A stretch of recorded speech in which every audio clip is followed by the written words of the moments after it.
Assalamualaikum warahmatullahi wabarakatuh. Kembali lagi di channel Nasihat Kehidupan Misteri. Pada video kali ini saya akan membahas tentang Atlantis memang ada di Indonesia. Berdasarkan penelitian, maka benua Atlantis dan peradaban awal umat manusia sebenarnya ada di Indonesia. Para peneliti Amerika Serikat menyatakan bahwa Atlantis is Indonesia. Hingga kini, cerita tentang benua Atlantis yang hilang masih terselimuti kabut misteri.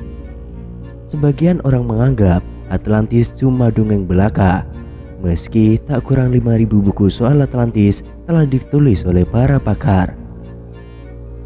Bagi para arkeolog atau oceanographer modern, Atlantis tetap merupakan objek menarik, terutama soal teka-teki di mana sebetulnya lokasi sang benua. Banyak ilmuwan menyebutkan bahwa benua Atlantis terletak di Samudra Atlantik. Namun sebagian arkeolog Amerika Serikat bahkan meyakini benua Atlantis dulunya adalah sebuah pulau besar bernama Sundaland, suatu wilayah yang kini ditempati Sumatera, Jawa, dan Kalimantan sekitar 11.600 tahun yang lalu. Benua itu tenggelam diterjang banjir besar seiring berakhirnya zaman es. Para peneliti Amerika Serikat ini menyatakan bahwa Atlantis adalah Indonesia, kata Ketua Lembaga Ilmu Pengetahuan Indonesia, Profesor Umar Anggara Jenny. Kata Umar, dalam 2 dekade terakhir memang diperoleh banyak temuan penting soal penyebaran dan asal-usul manusia. Salah satu temuan penting ini adalah hipotesa adanya sebuah pulau yang sangat besar di Laut Cina Selatan, namun telah tenggelam setelah zaman es.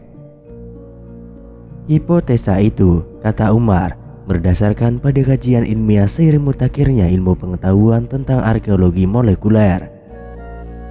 Menurut Umar, salah satu pulau penting yang tersisa dari benua Atlantis jika memang benar ada adalah Pulau Natuna di Riau. Berdasarkan kajian bimolekuler, penduduk asli Natuna diketahui memiliki gen yang mirip dengan bangsa Austronesia tertua. Bangsa Austronesia diyakini memiliki tingkat kebudayaan yang tinggi, seperti bayangan tentang bangsa Atlantis yang disebut-sebut dalam mitos Plato.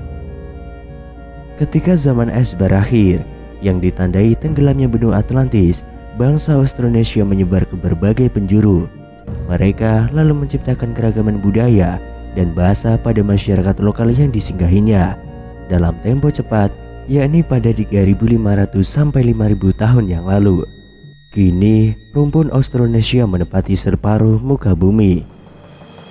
Ketua Ikatan Ahli Arkeologi Indonesia, Heri Truman Simandutak, mengakui memang ada pendapat dari sebagian pakar yang menyatakan bahwa benua Atlantis terletak di Indonesia. Namun hal itu masih debatable. Yang jelas, terang Heri, memang benar ada sebuah daratan besar yang dulu kala bernama Sundaland. Luas daratan itu kira-kira 3 kali luas negara India.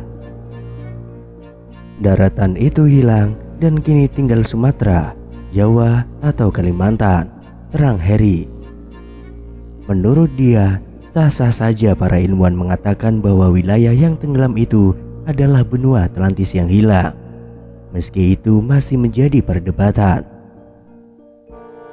Dominasi Austronesia menurut Umar Anggara Jenny, Austronesia sebagai rumpun bahasa merupakan sebuah fenomena besar dalam sejarah manusia. Rumpun ini memiliki sebaran yang paling luas, mencakup lebih dari 1.200 bahasa yang tersebar dari Madagaskar di barat hingga Pulau Paskah di timur. Bahasa tersebut kini dituturkan oleh lebih dari 300 juta orang. Pertanyaannya, dari mana asal-usul mereka? Mengapa sebarannya begitu meluas dan cepat, yakni dalam 3.500 sampai 5.000 tahun yang lalu? Bagaimana cara adaptasinya sehingga memiliki keanekaragaman budaya yang tinggi? Tutur Umar. Salah satu teori menurut Heri Truman mengatakan penutur bahasa Austronesia berasal dari Sundaland yang tenggelam di akhir zaman es. Populasinya sudah maju, Proto-Austronesia menyebar hingga ke Asia Daratan hingga ke Mesopotamia. mempengaruhi penduduk lokal dan mengembangkan peradaban, tapi ini masih diperdebatkan. Penelitian mutakhir yang dilakukan oleh Profesor Arcio Santos menegaskan bahwa Atlantis itu adalah wilayah yang sekarang disebut Indonesia. Setelah melakukan penelitian selama 30 tahun, ia menghasilkan buku Atlantis, The Lost Continent Finally Found. Di dalam bukunya, Santos menampilkan 33 perbandingan seperti luas wilayah, cuaca, kekayaan alam, gunung berapi, dan cara bertani yang akhirnya menyimpulkan bahwa Atlantis itu adalah Indonesia. Sistem terasiasi sawah yang khas Indonesia menurutnya ialah bentuk yang diadopsi oleh Candi Borobudur, piramida di Mesir, dan bangunan kuno Aztec di Meksiko. Bukan kebetulan ketika Indonesia pada tahun 1958 atas gagasan Profesor Dr. Muhtar Kusumatmadja melalui Undang-Undang Nomor 4 Perpu tahun 1960 mencetuskan Deklarasi Juanda. Isinya menyatakan bahwa negara Indonesia dengan perairan perdalamannya merupakan kesatuan wilayah Nusantara. Fakta ini kemudian diakui oleh Konvensi Hukum Laut Internasional pada tahun 1982. Merujuk penelitian Santos, pada masa puluhan ribu tahun yang lalu, wilayah negara Indonesia merupakan satu benua yang menyatu, tidak terpecah-pecah dalam puluhan ribu pulau seperti halnya sekarang ini. Santos menetapkan bahwa pada masa lalu Atlantis merupakan benua yang membentang dari bagian selatan India, Sri Lanka, Sumatera, Jawa, Kalimantan, terus ke arah timur dengan Indonesia yang sekarang sebagai pusatnya. Di wilayah itu terdapat puluhan gunung berapi yang aktif dan dikelilingi oleh samudera yang menyatu bernama Oriental, terdiri dari Samudra Hindia dan Samudra Pasifik. Teori Plato menerangkan bahwa Atlantis merupakan benua yang hilang akibat letusan gunung berapi yang secara bersamaan meletus. Pada masa itu, sebagian besar bagian dunia masih diliputi oleh lapisan-lapisan es. Dengan meletusnya berpuluh-puluh gunung berapi secara bersamaan yang sebagian besar terletak di wilayah Indonesia, maka tenggelamlah sebagian benua dan diliputi oleh air asal dari es yang mencair.